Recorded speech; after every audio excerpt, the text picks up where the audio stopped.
Tchu, tchu, tchu, tchu, tchu.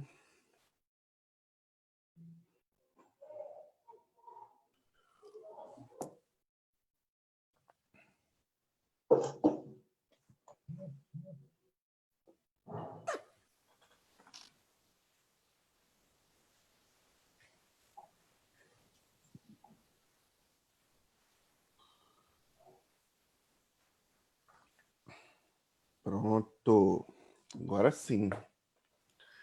Bom dia a todos. Estamos ao vivo pelo Facebook e você acompanha pelo YouTube aí depois gravado. Essa é a nossa Escola Bíblica Dominical e nós estamos iniciando o nosso estudo bíblico deste domingo pela manhã com o tema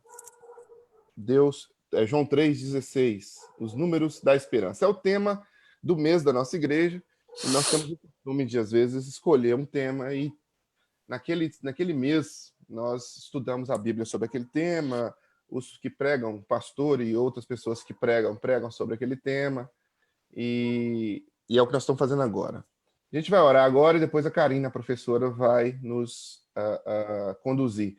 Para você que nos acompanha pela internet, seja muito bem-vindo, ou pelo Facebook, você que não está no Zoom. Se você quiser entrar no Zoom algum dia, basta que você envie um e-mail para a gente aí no contato@igrejadocoração.com e você vai ser convidado também a participar da sala. Tá? É um prazer, um privilégio ter você conosco. Espero que você seja edificado e que você possa crescer na palavra de Deus. Vamos orar agora e depois Karina vai estar com a palavra. Deus, muito obrigado. Te agradecemos porque o Senhor tem sido fiel para conosco e nos abençoado, renovando as tuas misericórdias nas nossas vidas mais esta manhã. Louvado seja o teu santo nome. Abençoe este momento de estudo que teremos. Seja conosco e que possamos crescer na tua palavra e nos ensinos das tuas verdades. Em nome de Jesus. Amém. Amém. Amém, queridos. Que bom ver vocês aqui. Que bom ver vocês aqui hoje, o rostinho de cada um. Deus nos abençoe, então, nessa manhã. Nós vamos continuar com o nosso estudo 3,16, os números da esperança. E na semana passada, a gente explorou algumas palavras importantes do versículo. A gente explorou a primeira parte, porque Deus amou o mundo de tal maneira. Então, nós falamos o maior agente do amor, né? A maior fonte do amor, aquele que ama, aquele que executa a ação, que é Deus. Nós falamos do Deus Criador, nós falamos do Deus Todo-Poderoso, para a gente ter uma noção de quem é que nos ama, quem é que está entregando esse amor tão grande, tá? Depois nós falamos a respeito do amor, amou de tal maneira. Então nós falamos a respeito do maior amor, do muito amor. Se Deus é o soberano, se Deus é o Senhor, a gente confia e se coloca diante dele com tranquilidade e serenidade, porque Deus sendo assim tão grande, ele ama.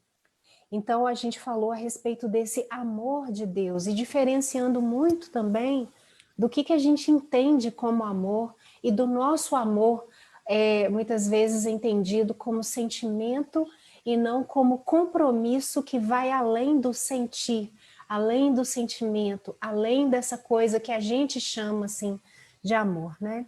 Para entender como que é esse amor de Deus, que tem uma escolha, que tem um compromisso conosco, que é infalível, que é infinitamente maior do que tudo que a gente conhece como amor ou que já tem experimentado como amor. Então a gente falou do maior agente, falou do maior amor, e a gente hoje, aí a gente falou também do alvo, né? Deus amou o mundo. Então a gente se colocou como alvo do amor de Deus. Então isso é muito importante. A gente viu 3 características importantes só com a primeira parte do versículo. E hoje nós vamos falar sobre aquilo que Deus deu, né? A gente vai falar sobre o unigênito. Então, Deus amou o mundo de tal maneira que deu seu Filho unigênito. Então, a parte que nós vamos nos concentrar hoje são essas poucas palavras. Deu seu Filho unigênito. Então, nós vamos entender qual é a grandeza desse presente. Porque se ele amou tanto e motivado por esse amor, ele está concedendo, ele está dando algo, o que é isso? O que é isso que Deus está dando? Qual é a importância disso? E isso vai nos situando na importância dessas palavras e porque nós estamos chamando essas palavras de números da esperança, tá bom? E aí, nós vamos fazer, eu peço que os irmãos estejam com suas Bíblias, quem está com sua Bíblia física aí, ó. Eu sei que alguns ficam com ela no computador, mas eu prefiro ela assim, ó. Manusear, abrir, grifar. Então, todo mundo mostrando sua Bíblia aí que eu quero ver. Pega sua Bíblia. Peraí que eu vou pegar a minha. Peraí, Ué. só um minutinho, peraí. Pega lá, André. Porque, gente, a gente precisa estar com nossa espada aí, ó. Porque é a palavra de Deus que nós estamos aprendendo. Então, eu quero que você tenha nas suas mãos aí a sua Bíblia, porque a gente vai fazer um passeio por vários versículos. E aí, pensa bem, nós estamos aqui de manhã chamando isso de escola. Então, tem o nosso material aqui que a gente vai consultar. Então, eu quero que você também tenha um lápis ou uma caneta, um marcador de texto, o que quer que seja, que você tenha isso aí em mãos. Muito bem, Dani.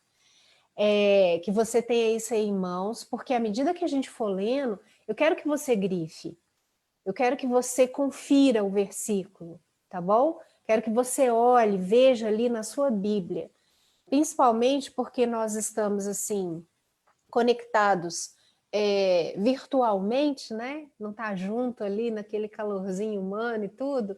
Eu acho que esse exercício de você ter a sua Bíblia em mão, abrir sua Bíblia, folhear, ler o versículo junto, isso assim, cognitivamente também faz uma diferença muito grande do que se eu só citar o versículo, eu aqui, e você simplesmente passivamente escutar, né? Se eu projetasse o versículo aqui, então eu acho que esse trabalho também faz parte de você reter, né? E lembrar daquilo que a gente está falando aqui, tá bom?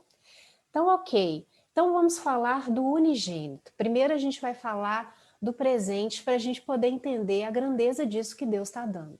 Porque a gente se acostuma com certas passagens na Bíblia, principalmente essas que são mais comuns, e a gente acaba nem refletindo mais sobre o significado da coisa.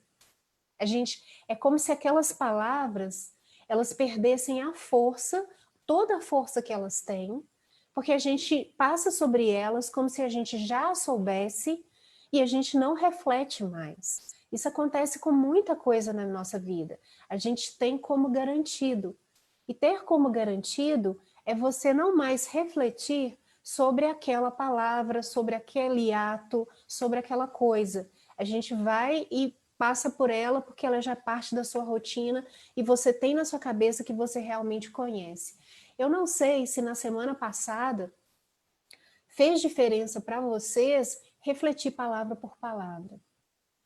Porque até mesmo o nosso Deus, a gente tem como garantido, a gente fala Deus como quem fala qualquer outro tipo de palavra, se Deus quiser, ou que Deus ajude, só Jesus, só Deus, mas a gente para às vezes, porque, gente, a visão que a gente tem, o conhecimento que a gente tem, ele vaza com o tempo, sabe? Então tem hora que a gente precisa de receber aquilo de novo, que a gente precisa, peraí, de quem que eu estou falando? Quando eu falo assim, só Jesus, isso virou uma força de expressão, isso virou uma palavra vazia, é só Jesus mesmo. Quem é Jesus? De quem é que eu estou falando? Se eu me coloco na presença de Deus para orar, eu estou entendendo na presença de quem eu estou? Isso faz toda a diferença, né? Quando eu falo Jesus te ama, ou amor de Deus, eu paro para refletir qual é a qualidade desse amor. Será que é o mesmo é o mesmo do meu amor? Muitas vezes eu brinco com os irmãos aqui e falo, ainda bem que Deus é Deus e eu sou eu. Não sou eu que tenho que tomar as decisões que Deus toma. Porque Deus é amor, Deus é amoroso. Talvez eu já teria feito de outro jeito. Quando a gente estudou, por exemplo, a parábola, né, do filho perdido, que a gente acabou esse estudo, a gente brincou com isso. A gente falou assim, poxa vida, mas eu não seria como esse pai. Esse pai foi tão magoado pelo filho, e assim que esse filho aparece, ele não toma satisfação com esse filho? Eu tomaria. Eu tomaria satisfação, ou eu mostraria para esse filho que ele me machucou. Ou eu olharia ele vir de longe e falava assim, aham, cruzava os braços, batia o pé, aquela posição clássica, né? Cruzaria os braços, batia o pé e falaria, ok, e aí? Você está aparecendo aqui depois de tudo, para quê? O que você quer? O que está acontecendo? Né? Ou então tiraria uma casquinha. Ah, agora você viu, né? Você viu, você experimentou, agora você está voltando, né? Agora eu tenho valor. Então, assim, são coisas da gente, né? E a gente, é difícil quando a gente compara com o pai da parábola. Então, a gente tem que entender quem Deus é, quem nós somos, o que é amor de Deus, o que Deus está nos dando. Mesmo nós, muitas vezes, as pessoas que já estão num contexto de igreja há muito tempo, essa coisa de falar que Jesus morreu por nossos pecados também virou uma frase muitas vezes vazia. Porque se a gente entende mesmo tudo que essa frase quer dizer, quando a gente fala ela, a gente tem que falar assim, louvando, agradecendo e sabendo que Deus fez por nós uma coisa que nós não poderíamos fazer sozinhos e que essa coisa é muito grande, nos livra de algo muito grande, né?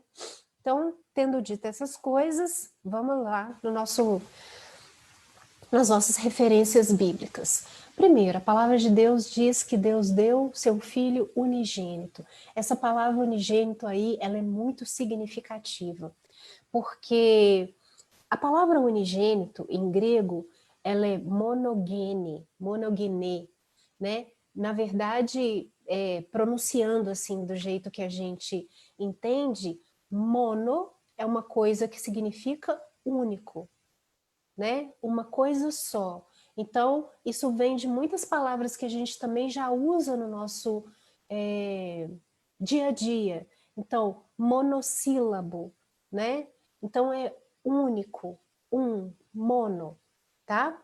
E a palavra gene, né? Que a gente diria gene, né? Na pronúncia grega, né? Esse G não é assim desse jeito do nosso, mas gene, aí a gente tem tantas palavras, genética, genes, né?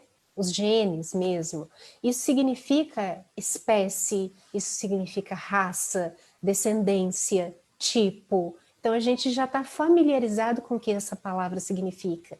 Se a gente coloca mono junto com gene, é única espécie, único tipo, única descendência. Então, quando fala que Jesus é o unigênito, então ele é o único gerado, ele é o único da mesma espécie, ele é o único da mesma essência de quem? De Deus. Porque ele fala que é o Filho unigênito de Deus. E aí, quando a gente fala que Jesus é o único gerado, não gerado no sentido de que ele teve um início, mas gerado no sentido de que ele é da mesma essência, ele é da mesma espécie, ele tem o DNA de Deus. Então, quando fala filho unigênito na Bíblia, está sempre tendo essa relação de pai e filho entre Jesus e Deus, está expressando essa relação especial de filiação divina que Jesus tem. Então, Jesus, ele tem a essência e a mesma essência de Deus. Cada atributo que nós colocamos para Deus, nós podemos também atribuir a Jesus. Ele é o Filho de Deus. Ele tem essa essência de Deus. E a gente vai ver, e aí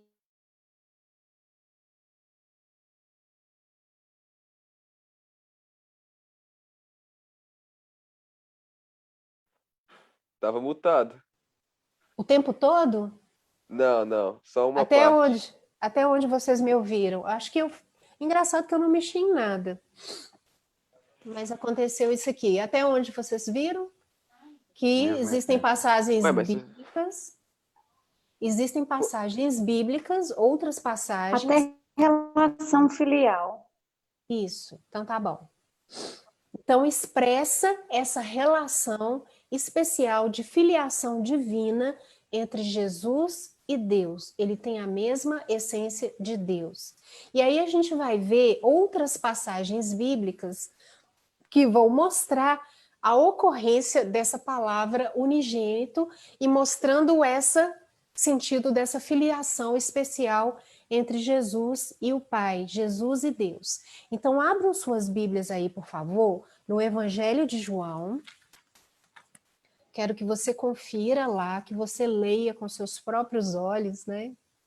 Aí a gente vai conferir, vai olhar, e tem em mãos seu lápis aí, o seu marcador, para que você possa marcar palavras-chave. João, capítulo 1, o Evangelho de João, capítulo 1, e eu vou colocar aqui as ocorrências em João, tá bom? João, capítulo 1, versículo 14. Eu quero que com o seu lápis aí você grife a palavra unigênito. João, capítulo 1, versículo 14. Todos encontraram? Diz assim, olha: e o Verbo se fez carne e habitou entre nós, cheio de graça e de verdade. E vimos a sua glória, glória como do unigênito do Pai. Então aí João já começa a falar de Jesus. Só que ele começa a falar do Verbo, né? Depois a gente pode explorar isso, não é a nossa intenção agora. João diz que nós vimos, ele está falando de Jesus, nós vimos a sua glória, glória como do unigênito do Pai. Então é o único em essência com o Pai, o Filho único gerado do Pai, tá? Para a gente entender, meus irmãos, porque quando a gente fala que Jesus é o Filho de Deus e que a gente fala que ele é o único Filho de Deus, nem sempre a gente tem noção de tudo que isso significa, tá? Então aqui é a primeira ocorrência aqui dessa palavra unigênito. Depois vai para o versículo 18, João 1,18. Porque, não, estou lendo 16. Ninguém jamais viu Deus, isso é uma coisa importante. Ninguém jamais viu Deus. O Deus unigênito, que está junto do Pai, é que o revelou. Olha que coisa interessante aí. Ninguém jamais viu Deus. Ok. Então quem revelou Deus? O Deus unigênito. Então aqui, para mostrar que era da mesma categoria, João chama Jesus de Deus, o Deus unigênito, que estava junto do Pai e depois veio para que nós víssemos a sua glória, é ele que o revelou. Então coloca Jesus no mesmo patamar, na mesma categoria, para que ninguém tenha dúvida. Entende? Então aqui João vai fazer essa comparação, tá? Que Deus nunca foi visto. Foi o Deus unigênito, que é Jesus, é quem o fez conhecer, é quem o revelou. Depois, vai lá em João, capítulo 3, que é o capítulo que nós estamos estudando, o número da esperança, né? Mas vai para o versículo 18. João, capítulo 3, versículo 18. Aí João vai dizer assim, todo mundo encontrou? Tá todo mundo aí na mesma página? Quem nele crê não é condenado, mas o que não crê já está condenado, porque não crê no nome do unigênito Filho de Deus. Mais uma vez aí, não crê no nome do unigênito Filho de Deus. E agora uma carta de João, vai lá na primeira carta de João, acompanha comigo. Primeira carta de João, capítulo 4, versículo 9. Primeira carta de João, capítulo 4, versículo 9. Tem um outro destaque aí para Jesus com o Filho unigênito. Nisto se manifestou o amor de Deus em nós, em haver Deus enviado o seu Filho unigênito ao mundo, para vivermos por meio dele. Você vê que aqui João fala a mesma coisa de outra maneira, né? Ele fala do amor de Deus e é um amor que concede algo muito grande. E esse algo muito grande é o quê? É o Filho unigênito. Vou repetir o versículo. Nisso manifestou o amor de Deus em nós, em haver Deus enviado seu Filho unigênito ao mundo para vivermos por meio dele. Porque essa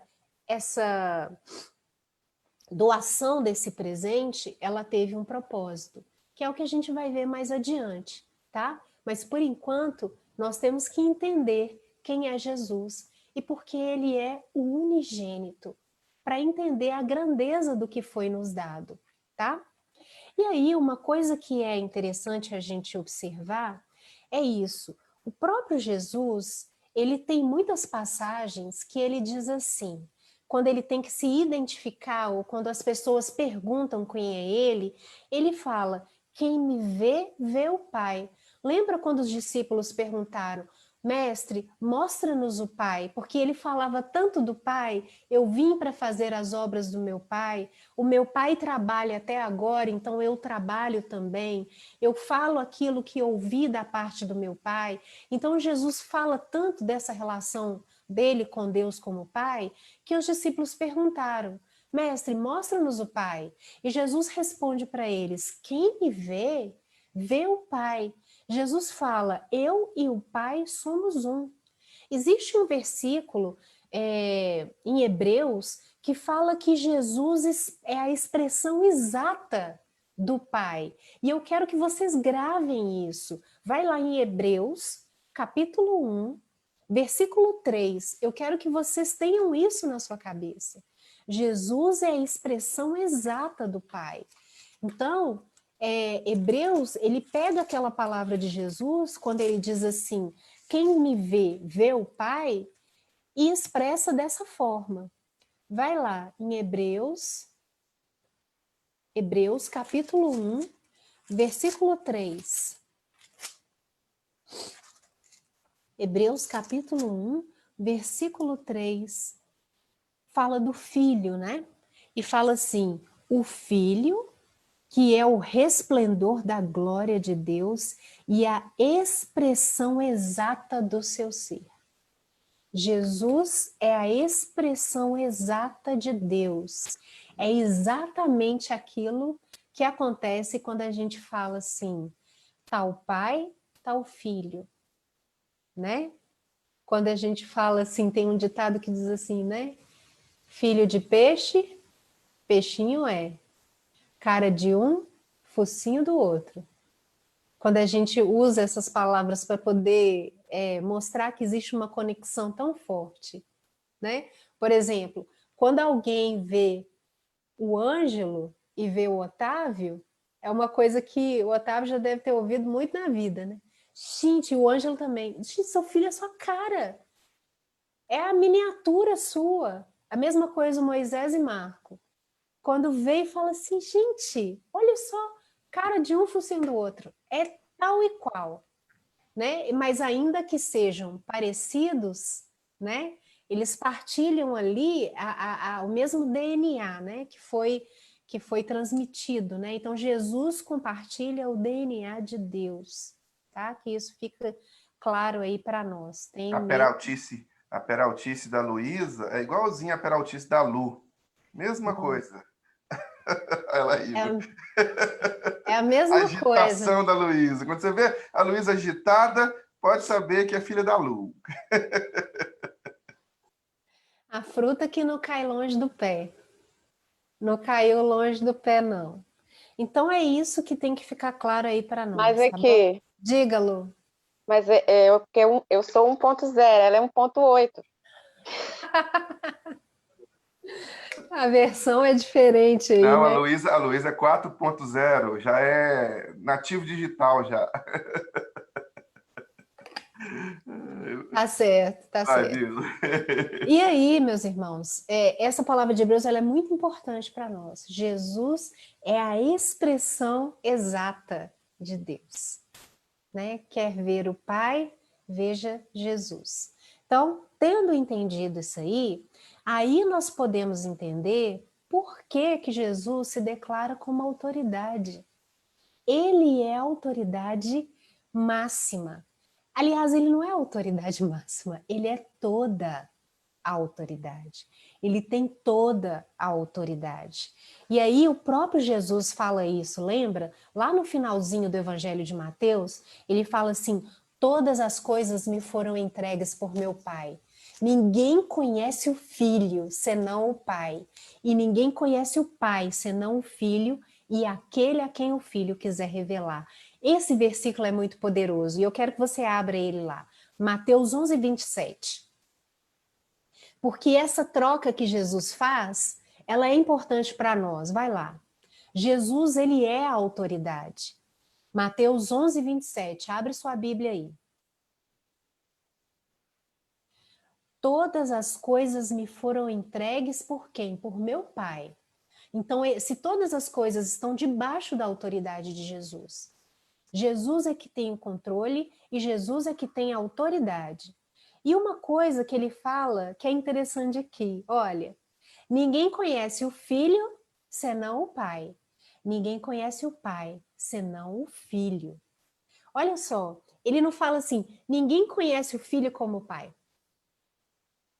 Ele fala, ninguém conhece o Filho senão o Pai. É só o Pai que conhece o Filho. E ninguém conhece o Pai senão o Filho. Ele. Então, ele está falando isso sempre lembrando, tá? É da relação entre ele e o Pai. Eu conheço o Pai, mesmo, em toda a sua plenitude. E ele me conhece em toda a minha plenitude. E aí ele completa dizendo assim, ninguém conhece o Pai senão o Filho e aquele a quem o Filho o quiser revelar. Ou seja, quem é que pode revelar Deus? Jesus. Quem é que pode fazer com que você conheça Deus? Já que ninguém conhece, como que a gente vai conhecer então? Através de Jesus. Só Ele pode revelar, só Ele pode mostrar.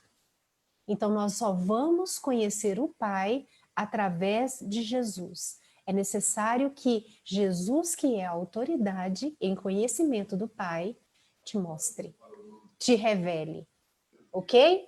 E aí essa questão da autoridade de Jesus é tão forte, que teve uma época, teve um dos milagres de Jesus, um dos milagres que Jesus fez, que foi para um oficial romano. E esse oficial romano estava com um servo doente. Quem lembra dessa história, levanta a mão. Jesus, um oficial romano, chega para Jesus para poder pedir que Jesus curasse esse servo. O que acontece nessa história? Quem pode abrir o microfone e contar para nós? O que acontece nessa história de especial, de interessante? Um oficial romano, né, tipo um centurião ali, ele chega e ele está com um servo doente. Como é que é essa história dessa cura? Quem pode abrir aí rapidamente e contar para nós, sem ler? Quem sabe? Rosinha já fica com o dedinho. Conta aí, Rosa, para nós. Eu vou contar assim, por cima, né? Sem detalhes. Então, o oficial romano chega perto de Jesus e diz que está com um servo doente, e se ele podia curá-lo. Agora eu fiz confusão aqui. Mas eu só sei que Jesus respondeu para ele assim, aí ele falou assim, se você der uma ordem daqui, ele será curado, porque eu também eu me submeto às ordens. E se falar vai, fica, eu obedeço. Então, se o senhor der uma ordem daqui, o meu servo será curado. E Jesus disse, então vá, o seu servo está curado. Exatamente. Tem alguns pontos, uns detalhes muito interessantes nessa história. Eu saltei. Não, tem problema não, irmã. Mas é porque às vezes a gente confunde as curas. A gente fica saber se Jesus pôs a mão, não pôs a mão, se ele falou, o que aconteceu e tal. Mas essa história é a seguinte, exatamente o que a irmã falou. Esse centurião, esse oficial romano, reconhece Jesus. Primeiro, para ir até Jesus pedir, né? Lembra que Jesus fala muitas vezes assim, olha, a sua fé te salvou, a tua fé te curou. É no seguinte, essa pessoa depositou a fé dela em Jesus. Se ela foi até Jesus, é porque ela creu que Jesus podia fazer alguma coisa, né? Então ela foi até Jesus, e foi o caso desse oficial. Ele chegou lá e falou assim, o meu servo está na minha casa doente. Pelo texto, dá a entender que Jesus se dispôs a ir até a casa para poder curar aquele servo. Mas aquele oficial fala assim, Senhor, olha só, eu sou um homem sujeito à autoridade, e eu tenho pessoas que estão sujeitas à minha autoridade, os outros soldados. Quando eu falo com um soldado meu assim, vai, ele vai. Quando eu falo vem, ele vem. E eu não sou digno que o Senhor entre na minha casa. Mas se o Senhor disser uma palavra, o meu servo será curado. E aí é interessante que Jesus responde para ele, vai, o seu servo está curado. Mas o interessante aqui é que ele reconhece a autoridade de Jesus. É como se ele estivesse batendo continência para Jesus. Ele reconhece a patente de Jesus. É como se ele dissesse assim, Jesus, é você que decide. É você que está no trono. É você que tem autoridade. É você que está com 5 estrelas aí no seu ombro. Então, uma palavra sua é suficiente. O Senhor tem autoridade. E Jesus, ele não corrige aquele homem. Ele não fala assim, não, que é isso, mas eu vou lá assim mesmo, não sei o quê. Não, Jesus fala assim, eu digo a todos vocês que nem em todo Israel eu encontrei uma fé como essa. Que não só reconhece que eu posso, mas reconhece que eu tenho autoridade. Reconhece quem eu sou. Reconhece diante de quem ele está. Jesus responde isso nessa história. E aí Jesus libera aquela palavra curadora e fala, pode voltar que seu servo já vai estar curado. Você reconheceu diante de quem você está. Então Jesus tem a autoridade. Meus irmãos, autoridade é uma coisa muito interessante. Eu me lembro, e os irmãos sabem que eu amo Crônicas de Nárnia. Eu amo. E aí tem o leão lá, que é Aslan, né? Que nas Crônicas de Nárnia, ele é Deus, né? E ele é o pai, o filho, ele é tudo ali. E tem um momento que tem a feiticeira. A feiticeira é o mal. A feiticeira é o diabo. A feiticeira é o tentador. E tem uma hora que a feiticeira, ela se apropria da vida de Edmundo, porque Edmundo trai os irmãos. Ele faz a vontade da feiticeira. E ele é um traidor. E aí, a regra é que o traidor deveria morrer. E aquele traidor é acolhido por Aslan. E aí a feiticeira vem toda imponente cobrar a regra de Aslan, né?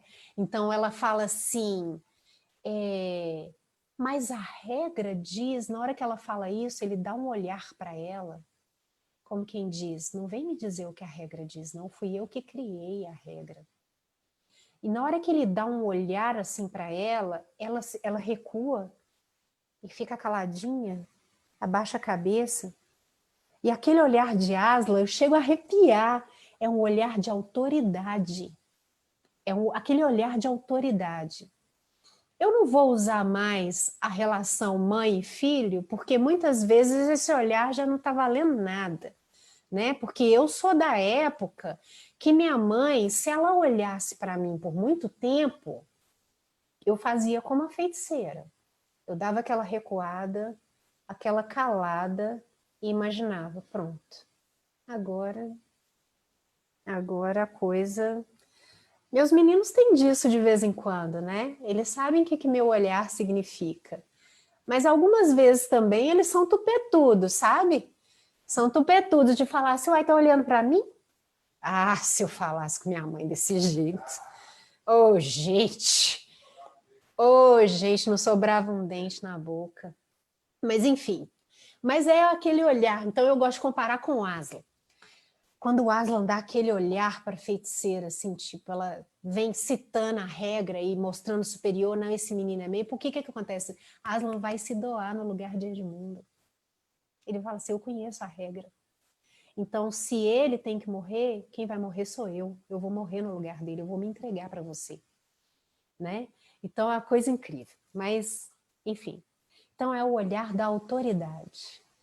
Aquele olhar mesmo que quem tem juízo reconhece e sabe e recua, tá? Então, foi isso que aquele centurião, que aquele oficial romano reconheceu ali em Jesus e que Jesus elogiou nele. Jesus falou assim, eu digo a vocês que nem todo Israel, o romano não era israelita, o romano não era judeu, e reconheceu a autoridade de Jesus, né? Veio para o que era seus e os seus não receberam, mas todos quanto receberam, deu-lhes o poder de serem filhos de Deus. Então, é isso, ele reconheceu a autoridade do unigênito, porque ele tem toda a autoridade. Mas é interessante que Jesus, com toda essa autoridade, sendo unigênito, da mesma essência que Deus, Jesus sendo Deus, porque a gente vê que é a mesma essência, atribui mesmo patamar, ele escolheu revelar o Pai. Ele não esconde o Pai, ele revela. Lembra do versículo que vocês grifaram? Ninguém conhece o Pai, senão o Filho, e aquele a quem o Filho o quiser revelar. Então Jesus, ele está disposto a revelar. Ele tem toda a autoridade e ele está disposto a revelar o Pai, a fazer com que nós conheçamos o Pai, em tornar o Pai acessível. Olha que coisa interessante. Porque muitas vezes quem tem poder acha que se der uma brechinha, né, compartilhar este poder vai fazer com que ele seja menor, né? Muitas vezes as pessoas se agarram ao poder nesse sentido. Eu tenho que continuar mostrando que eu sou poderoso e que você é um pouco, e você está numa porção inferior a este poder, eu não posso compartilhar poder. Existe muito isso entre nós e nós reconhecemos isso nas relações. Mas Jesus não é no sentido de, como é que eu vou dizer, não vai tornar Deus menor ou menos poderoso. Ele vai revelar o Pai, mesmo assim. E aí, uma coisa que a gente tem que entender também, eu quero que você abra sua Bíblia aí em João 1,18, novamente, a gente já leu esse versículo, mas que a gente volte aqui nesse versículo, João 1,18. Diz, ninguém jamais viu Deus, o unigênito de Deus que está junto do Pai, que o revelou. É Jesus que revela Deus, é Jesus que faz conhecer a Deus. Então, você vê que nesse versículo aqui, João, como a gente tinha comentado, coloca Jesus e Deus no mesmo patamar, né? O Deus unigênito que ele faz aqui.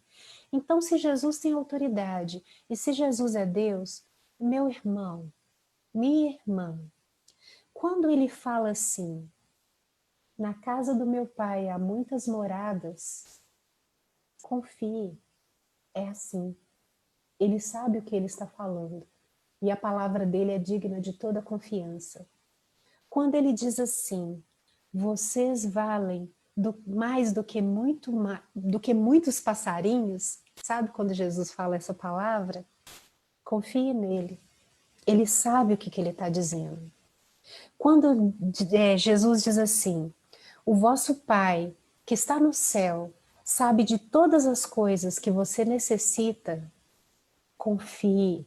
Ele sabe, ele é Deus, ele é unigênito, ele é da mesma essência.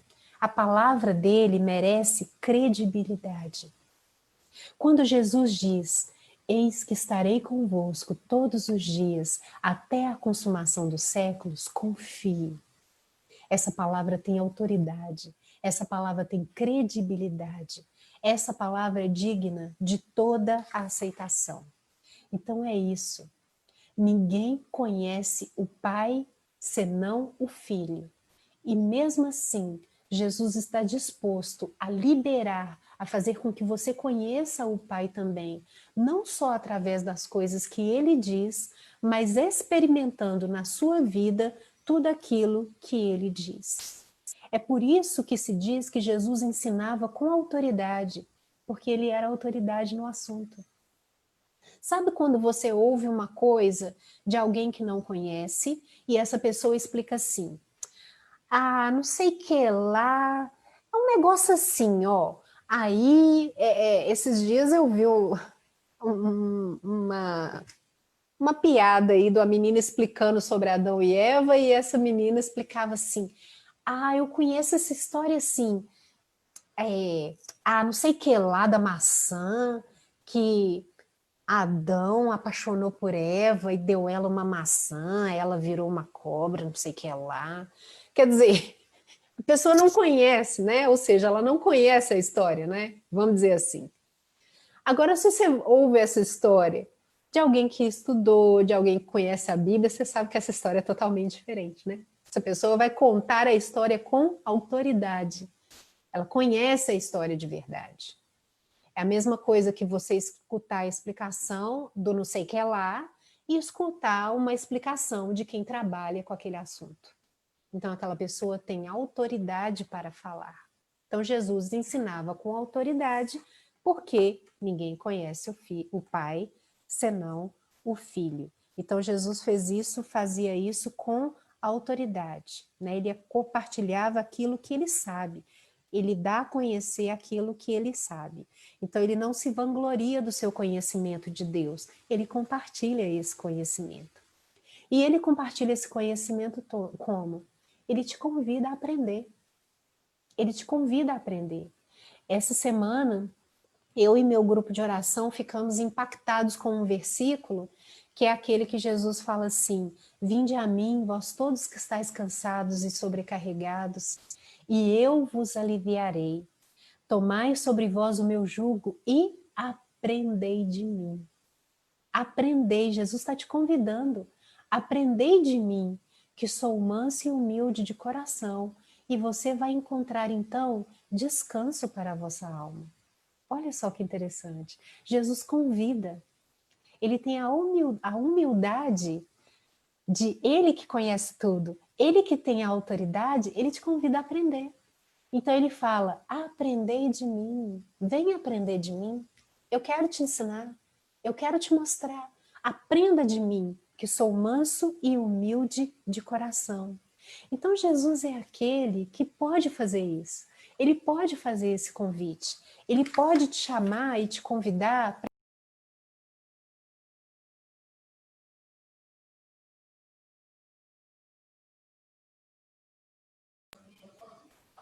Isso, gente, eu acho que meu microfone está fechando sozinho. Mas eu vou tomar cuidado aqui, tá? Então Jesus, ele te convida humildemente a aprender dele. Quando eu era pequena, meu pai fazia uma coisa muito interessante. E eu amava isso que ele fazia, uma coisa boba, mas que tinha muito significado para mim. Nós éramos pequenos e toda vez que meu pai comprava o bombom Sonho de Valsa para nós, a embalagem do bombom Sonho de Valsa, ela é diferente da embalagem de hoje. Porque hoje a embalagem do bombom, ela vem com aquele celofane, mas já vem com tipo um papel laminado já grudado nela, né? Na minha época, os papéis não eram grudados, né? Era o papel celofane, rosinha, do Sonho de Valsa, e vinha um papel laminado separado no bombom. Então a gente tinha dois trabalhos para descascar. A gente tirava primeiro o papel celofane rosa e depois a gente ficava tirando aquele papel laminado, né? Quem lembra disso, toca aqui, por favor, não me deixe sozinho. Ok, meus irmãos, não me deixe sozinho, que a Lu outro dia não quis confirmar a minha história da massinha, da nossa época, tá? Me deixou sozinha aí na idade. Mas enfim, era assim, o Sonho de Valsa. E eu adorava, e não era por causa do bombom que eu gostava, não. Sabe o que que era? Eu gostava de descascar e pegar aquele papel celofane e passar para o meu pai. Meu pai, sabe esses balões de festa junina? É um balão o balão que eles costumam usar para colocar ar dentro, mas é até proibido, né? E ele sai assim pelo ar, né? Tem o ar, ele é aquecido e ele sai assim pelo ar. Meu pai fazia aquilo, claro que não ia sair pelo ar, né? Ele fazia uma dobradura só com papel do sonho de valsa. Meu pai sabia fazer esse origami e virava um balão que a gente enchia assim, ó, dava um sopro e ele ficava bonitinho ali. Eu adorava isso que meu pai fazia, mais até do que comer o bombom. Quando meu pai me dava bombom sonho de valsa, era isso que eu queria que ele fizesse. Queria que ele fizesse o balãozinho. E por mais que meu pai ensinasse, eu não conseguia aprender. Meu pai falava, ó, faz junto comigo, dobra aqui, dobra ali, dobra aquilo outro. Tinha que ter uma destreza muito grande para fazer. E eu não conseguia fazer o balão do jeito que meu pai fazia. Então, todos que ele fazia, ele passava para mim, eu ficava com eles assim na minha frente. Ele fica assim, gordinho, sabe? É incrível isso. E aí ficava muito bonitinho. E quando eu mexia demais nele para entender o mecanismo que meu pai usou para dobrar e chegar naquilo, eu estragava o balão. E quando eu estragava, eu ficava irritada. Eu falava, ai pai, estragou o balão, estragou. E meu pai vinha e falava assim, não, peraí. E com alguns movimentos, meu pai consertava aquele balão para mim. E ficava certinho. Mas por quê? Meu pai era o fazedor de balão. Meu pai sabia o que fazer. Entende? Então é a mesma coisa. Jesus está te convidando para consertar porque só Ele pode. Tem coisas na nossa vida que às vezes estragam e a gente não consegue consertar sozinho mesmo. A gente precisa dele. E por mais que a gente fique desesperado, estragou, isso aqui, por mais que eu tente, não consigo mudar, não consigo consertar, parece que isso aqui não tem jeito. Nas mãos de Jesus tem.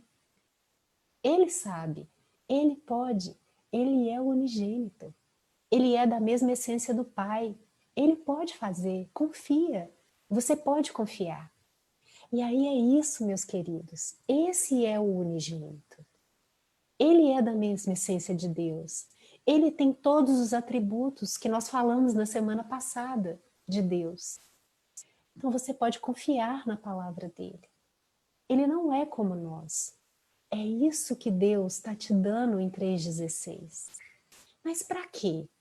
Agora, tendo falado do unigênito, eu vou te falar da segunda parte. Ele deu. Ele deu por quê? Ele quer que você aprenda dele por quê?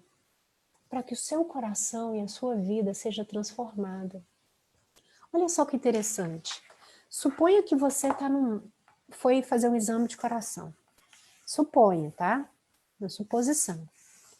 E aí você chega diante do médico, é o melhor cardiologista.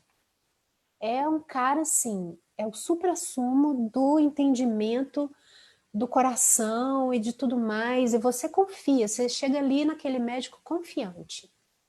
E aquele médico chega para você e fala assim, seu coração está muito fraco.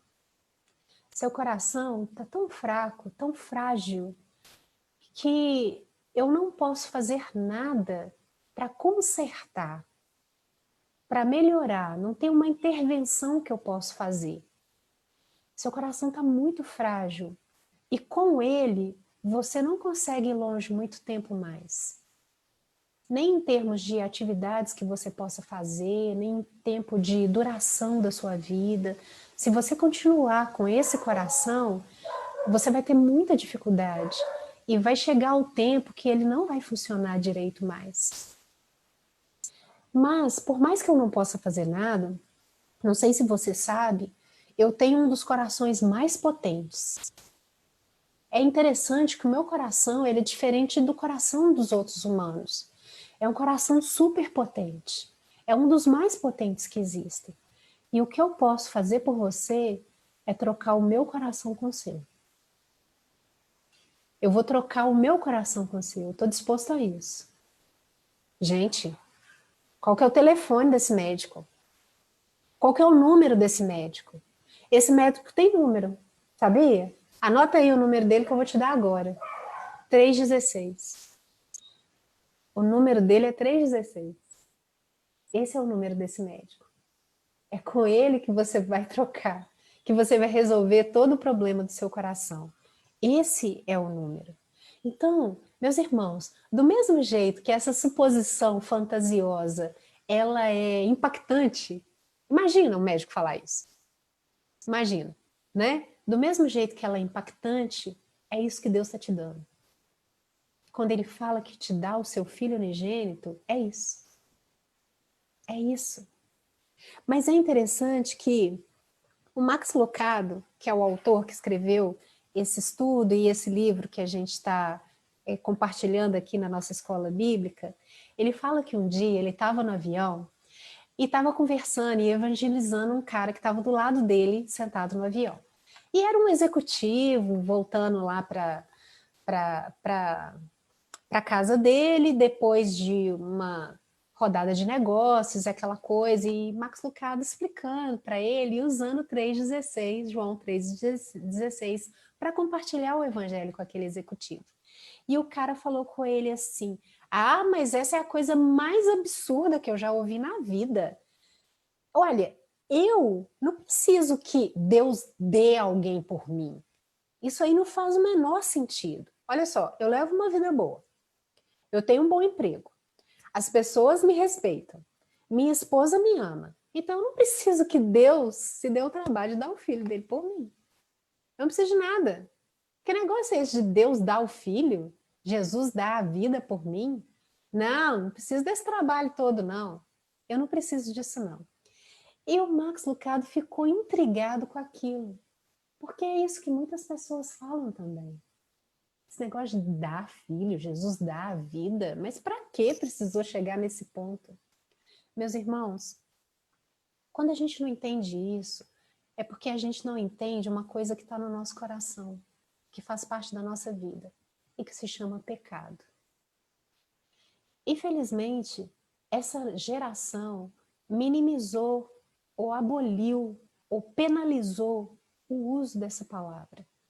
E eu digo que perigosamente. É um silêncio sobre essa palavra. Essa palavra, ela ficou politicamente incorreta, ela ficou absurda. E eu entendo até por quê. Porque, historicamente também, quando se fala essa palavra, ela está muito associada a uma coisa muito ruim que se chama culpa, né? A gente sabe que o sentir-se culpado ou considerar-se culpado por alguma coisa, aí olhando também muito nessa dinâmica emocional da vida, é a causa de muitas doenças, é a causa de muita dor.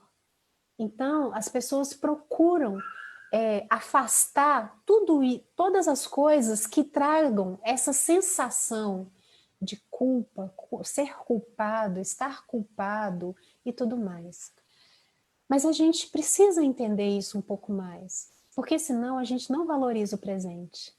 Senão a gente fala como esse homem. Não precisou de tanto. Ok, já entendi Deus, não precisava desse negócio de derramar sangue de Jesus ou morrer no meu lugar, não. Mas a gente precisa fazer um exame do coração e entender a palavra pecado, para que a gente entenda o tamanho do que Deus deu, e por que ele deu, e por que é importante, porque senão a gente não entende. A palavra de Deus diz que o nosso coração é enganoso mais do que todas as coisas. A palavra de Deus diz que nós somos pecadores. E pecado, meus irmãos, não é só uma coisa que se faz, é uma coisa que se é. É a nossa natureza. Eu costumo brincar que se pecado é só o que a gente faz, a solução para o pecado é dormir. Porque na hora que a gente está dormindo, então, a gente é menos pecador. Está dormindo. Bora dormir, então, todo mundo. A solução do pecado é dormir. Se a gente colocar o pecado só como ação, tá? É o que eu faço. Mas a Bíblia vai além disso. Pecado é a nossa inclinação. É a nossa natureza. Eu não sou menos pecadora porque eu estou dormindo. Entende? Eu sou pecadora. Ponto. Só que com Jesus você é um pecador perdoado. A gente vai entender um pouco melhor essa dinâmica. Então, pecado não é só uma coisa que se faz, é uma coisa que se é a sua natureza, a natureza decaída. E aí, a palavra de Deus diz algumas coisas interessantes a respeito dessa natureza. Claro, atribui ao coração, mas não o coração assim como o órgão, né? Mas o coração como sede das nossas escolhas, decisões e tudo mais. Abra sua Bíblia aí, em Marcos, capítulo 7, vamos ver umas palavras de Jesus em Marcos. Capítulo 7, versículo 21 e 22. Eu queria que alguém lesse, por favor, tá? Quem achar primeiro aí pode abrir seu microfone e ler. Marcos, capítulo 7, versículo 21 e 22. Pode ler.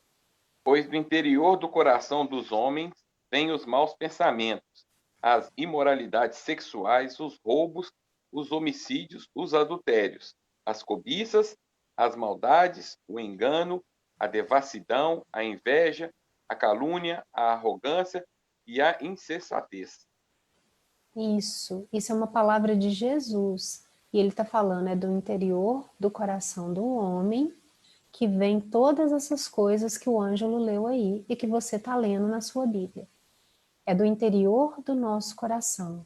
Meus queridos, nós não podemos negar o nosso pecado. A gente não pode negar o nosso pecado, nem como humanidade e nem como indivíduo. O problema é que a gente considera o pecado uma coisa tão... É porque a gente faz muitas comparações. E aí Jesus coloca todo mundo no mesmo patamar, mas a gente compara. Tipo, se você é um chefe de família, honesto, trabalhador, faz o melhor que você pode, é uma pessoa solidária, é uma pessoa generosa, bondosa, é uma pessoa ética, entendeu? Como falar que você é um pecador? Aí a gente logo se compara, mas eu não estou matando, eu não estou roubando, eu não sou uma pessoa corrupta, eu não sou, e principalmente, por exemplo, corrupção é uma coisa que causa asco na gente, né? Tanto as grandiosas que a gente vê, por exemplo, nessa época da pandemia, a gente vê recursos sendo desviados, recursos numa situação tão absurda, tão urgente, em que vidas estão sendo perdidas. Se você pensa que tem alguém enfiando dentro do bolso o recurso que faltou para uma pessoa que morreu, oi, que isso? Você fica assim, de cabelo em pé. Mas tem as corrupções também do dia a dia, né? Que a gente já sabe, que não preciso dizer dessas comparações, mas nós comparamos. Então a gente fala, se eu não sou tão assim, então eu sou infinitamente melhor. Então isso minimiza também a nossa noção de pecado. Entende, meus queridos? Mas mesmo esse pai de família, honesto, ético e tudo mais, ele sabe muito bem, se ele fizer um exame de consciência bem detalhado, que ele não é perfeito o tempo todo, que ele tem as suas sombras, né? A gente tem as nossas coisas também. É uma mentira, é uma omissão, um egoísmo, um orgulho. Mas muitas vezes nós consideramos que se isso não é em proporção astronômica ou de coisas que são divulgadas, tá ok. Tá ok manter aquilo ali. Meus irmãos, todos nós somos pecadores. Eu sei que eu aceitei Jesus um dia na minha vida como Senhor e Salvador. Eu aceitei esse presente de Deus. Eu aceitei isso que Deus tem para oferecer aqui em João 3,16. E eu vou dizer para os irmãos, eu não deixei de ser pecadora. Mas aí a gente tem que entender três coisas com relação ao pecado. Jesus nos salva da pena do pecado, porque a consequência do pecado é a separação de Deus, porque o nosso Deus é santo, e nós vimos isso semana passada. Jesus nos salva da pena do pecado, do poder do pecado e da presença do pecado. E essas coisas acontecem em momentos diferentes na nossa vida. Quando eu aceitei Jesus, eu fui livre da pena do pecado. Então, Jesus se colocou no meu lugar, como Aslan se colocou no lugar de Edmundo. Se alguém tiver que morrer aqui, vai ser eu. Então, Jesus me livrou da pena, da separação eterna de Deus. Eu tenho certeza que se por algum motivo eu fechar meus olhos nessa terra e partir, eu estarei com o Senhor. Não porque eu mereço, não porque eu sou bacaninha, não porque eu sou a mãe de família, ética, trabalhadora, honesta, generosa, solidária, sou mãe dos meninos aí e tudo mais. Isso aí não constitui toda, né, compartilhando a palavra aqui no EBD, não é isso não. É porque eu aceitei Jesus, é pelo mérito dele, porque se escrafunchar bem, você vai achar problemas em mim. Minha família conhece, minha família sabe. E eu sei também, não nego não, mas me coloco diante de Deus para que aquela troca de coração seja feita dia a dia. É um processo, né? Então eu sou uma pecadora perdoada. Jesus me livra do poder do pecado. Existem momentos que eu tenho certeza do poder de Deus sobre a minha vida. Em momentos que eu não cedo ao pecado, não só por um exercício de olha como eu sou uma pessoa que evoluí no meu caminho espiritual e agora eu consigo resistir a certas coisas e tudo mais, não. Eu reconheço, meus irmãos, é pelo poder de Deus mesmo. Tem hora que eu cedo. Sabe por quê? Porque o momento que eu cedo, eu perdi a noção do senhorio de Jesus na minha vida e deixei que a minha vontade fosse senhora. Mas tem momentos, meus irmãos, em que eu venço. E quando eu venço, eu sei que eu estou vencendo no poder de Deus, no poder de Cristo. Porque eu sozinha, só que nem... Sabe aquele estudo, que é um experimento, tem até uns vídeos gravados que são muito engraçados. Você deixa diante da criança uma bala e fala com ela assim, a mamãe vai sair e vai ali. Se você não comer essa bala, quando eu voltar eu te dou duas. Mas se você comer essa bala antes de eu chegar, você vai comer só essa. É um experimento real que existe, né? Mostra muito essa questão da nossa vontade ou da nossa ansiedade e tal. Então, umas coisas muito interessantes, né? E aí tem uma menininha que a mãe coloca, ela adora M&M, a mãe coloca aquele tanto de M&M na frente dela assim e fala assim, filha, acho que coloca um só, não sei, e fala assim, filha, a mamãe vai no banheiro, né? Deixa essa bala, não pode pôr a mão, não pode encostar, não pode comer. Quando a mamãe voltar, pode. E aí a menina fica assim, tá bom. E ela fica olhando aquela bala na tentação, né? Aí ela fica assim, tá vindo, mamãe? Tá voltando, mamãe? Tá chegando, mamãe? Aí não pode pegar. Mas assim, ela já tá quase... E a mãe demora um pouquinho, sabe? Ela, tá vindo, mamãe? É a questão da força, da atração daquela tentação ali, né? Eu muitas vezes não resisto isso aí não, sabe? Eu pego e lavou mesmo e depois falou... Oh, Deus, fui precipitada. Oh, Deus, não deveria. Diga, Marco. Lembrei do Tiquinho. Ah, é. O Marco já me viu nessa situação. Da tentação ali de vou, não vou, vou, não vou, vou, não vou. Mas eu reconheço que cada vez que eu venço, é o poder de Deus também. É o poder de Deus na minha vida. Claro que é um aprendizado, né? Marca também o aprendizado, né? Quando Jesus fala, aprendei de mim. Mas é o poder de Deus na minha vida. Então, meus irmãos, nós não podemos negar a realidade do pecado. Mas quando a gente vai na pegada de minimizar o que é o pecado, né? Como hoje em dia costumou-se fazer, realmente, meus queridos, Jesus não faz a menor diferença. Jesus não faz o menor sentido. Sacrifício, se entregar por mim, não faz sentido, eu não me considero pecador. Então a gente tem que entender a realidade do pecado, meus queridos. Somos pecadores, a palavra diz isso, e a nossa própria experiência mostra isso. Então a gente tem que entender que senão o presente não faz diferença. Você vai falar como aquele homem lá. Ué, peraí, Eu sou uma pessoa trabalhadora, tem minha vida boa, tem isso, tem aquilo outro. Eu não preciso que Deus dê ninguém por mim, não preciso que ninguém coloque no meu lugar. É porque você ainda não entendeu a realidade do pecado. Mas ela é uma realidade na nossa vida. Então agora, compara o seu coração com o coração de Cristo. Nós cremos que Jesus é sem pecado, né? Jesus tem uma parte, eu quero que você abra aí, João capítulo 8, abra sua Bíblia. João capítulo 8, versículo 46.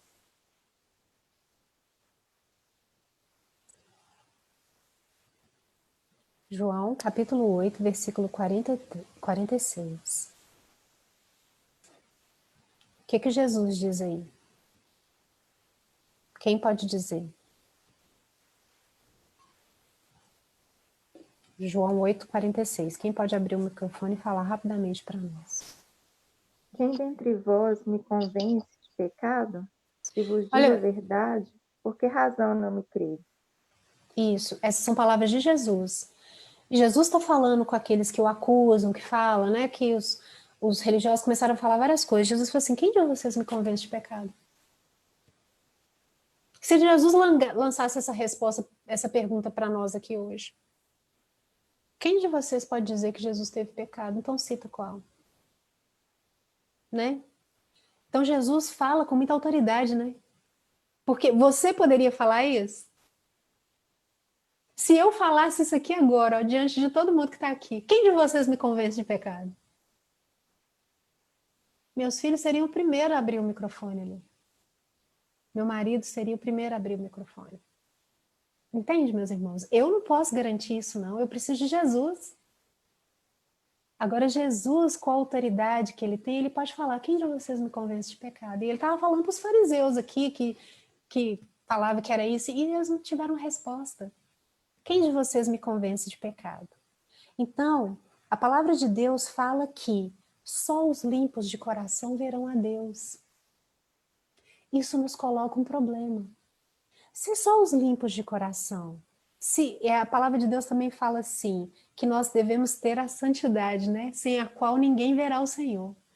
Ou pensa comigo, se sem a santidade ninguém verá o Senhor, essa pessoa aqui está perdida. Se só os limpos de coração verão a Deus, eu estou perdida. Então eu preciso que alguém faça algo por mim.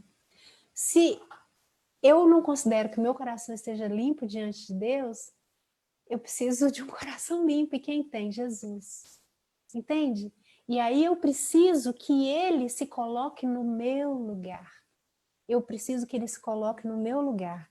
E é com isso que eu encerro a nossa EBD hoje, conferindo esses versículos. Você também precisa que alguém se coloque no seu lugar. E aí vem uma palavra grega que é muito interessante, uma palavrinha, uma partícula que chama hiper. E o hiper é no lugar de, ou em nome de. E eu vou mostrar para você onde que tem esse hiper. Porque você precisa, já que só os limpos de coração verão a Deus, você analisou o seu e viu que, uai, então estou perdido, você precisa que alguém se coloque no seu lugar. E aí eu vou te mostrar quem é que se coloca no seu lugar e qual que é a importância de João 3,16, de Deus ter nos dado o seu Filho unigênito. Bíblias apóstolos aí, meus queridos? Então vamos lá rapidamente. Eu quero que você grife quando estiver falando que se coloca no seu lugar, tá? 1 Coríntios 15, 3. Existiu uma brincadeira de quem achava o versículo primeiro. Vamos ver lá. 1 Coríntios 15, 3. Todo mundo achou? Que agora vai ser mais rápido aqui, só para vocês grifarem, tá? Que a gente já está encerrando. 1 Coríntios 15, 3. O que Paulo diz? Antes de tudo, entreguei a vocês o que também recebi. Que Cristo morreu pelos nossos pecados, segundo as Escrituras. Cristo morreu, hiper, pelos nossos pecados, tá? Então, Jesus cobre, Jesus se coloca no lugar de. Então, grifa aí, pelos nossos pecados. Pelos é o hiper, colocando no lugar, tá bom? Agora, dá uma ida mais para frente aí, abre na carta aos Gálatas. Gálatas, capítulo 1, versículo 4. Gálatas, capítulo 1, versículo 4. Quero que vocês tenham aqui uma overdose de hiper. É Gálatas, capítulo 1, versículo 4.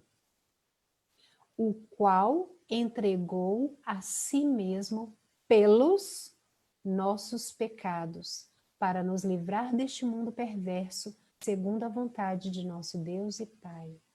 Claro que aqui ele está falando de Jesus. Grifa aí o pelos. Então é no lugar de você. Então Jesus deu-se a si mesmo por seus pecados. Então ele se colocou no lugar, tá? Agora, ainda em Gálatas, vai em Gálatas 3,13. Vai grifando o pelo aí. Gálatas 3,13. Diz assim: Cristo nos resgatou da maldição da lei, fazendo-se ele próprio maldição em nosso lugar. Porque está escrito: maldito todo aquele que for pendurado em madeiro. Grifa aí, em nosso lugar. Ele não é maldição, ele não é pecado, mas ele se fez maldição em seu lugar. Aquele que não tinha pecado se colocou no seu lugar. É como se ele se colocasse na sua frente, igual a gente vê nos filmes. Em vez de você receber a bala, ele se coloca na sua frente e recebe o tiro no seu lugar. Isso é uma coisa impactante. É impactante nos filmes, né? Quando a gente vê que uma pessoa defendeu o outro com a própria vida assim, todo mundo fica, nossa, era para o outro ter recebido o tiro, mas foi ele que recebeu. É isso que Jesus faz, tá? Volta lá em João 10:11. Estamos terminando. João 10:11. Vamos ver lá. Outra aplicação do hiper. João 10:11. Jesus falando aí. Eu sou o bom pastor. O que o bom pastor faz? O bom pastor dá a vida pelas ovelhas. Aí é uma outra ocorrência do hiper. Ele dá a vida no lugar delas. Em vez delas morrerem, ele que morre. Agora vai para o capítulo 15, João 15. João 15:13. Outra palavra de Jesus aí para te mostrar que ele se coloca no seu lugar, no meu lugar. Ele diz aí, João 15:13. Ninguém tem amor maior do que este, de alguém dar a própria vida pelos seus amigos. Hiper. Tá? Pelo, se colocar no lugar. Então, ninguém tem maior amor do que esse. Aquele que se coloca no lugar, que se entrega e se sacrifica pelo outro, tá? Que leva o dano para que o outro não leve. E, finalmente, abre lá em Lucas. Lucas está antes de João. Lucas 22. A gente vai encerrar com esse. Lucas 22, capítulo 22, versículo 19. Que é muito conhecido entre nós. Lucas 22, 19. E pegando um pão, tendo dado graças, o partiu e lhes deu, dizendo: Isso é o meu corpo que é dado por vocês. Façam isso em memória de mim. Então você vê que essa é uma mensagem de toda a palavra de Deus. Por vocês, por nós, pelos nossos pecados, colocar no lugar de. A condenação era sua, mas quem recebeu fui eu. Eu me coloquei na sua frente. Então é isso é João 3,16. Esses são os números da esperança, o unigênito, que não precisava, com toda a glória, com toda a autoridade, todo o conhecimento, toda a vida sem pecado, toda a justiça, é ele que foi entregue por você. Tem um programa que passa na televisão que chama Em Nome da Justiça. Ele é interessante porque ele mostra pessoas que foram condenadas injustamente e que estão procurando justiça para aquela situação. E muitas vezes, quando você assiste um episódio, você fica indignado, porque você sente a dor daquela pessoa que está condenada injustamente, sabe? Você fica assim, poxa, é o inocente, é a força que isso tem em nós, o inocente pagando. Então, nós temos que olhar para o sacrifício de Jesus com a mesma força. Ele não precisava, o pecado é seu, não é dele, e ele se colocou no seu lugar. Você entende que é só quando você se entende como pecador é que você valoriza Jesus? Sem entendimento de quem você é, a cruz, o derramamento de sangue, salvação, não faz diferença. Então é com isso que nós ficamos aí para a nossa reflexão, tá? E você vê que na palavra de Deus, quando você pega, grifa, olha, isso é estudo.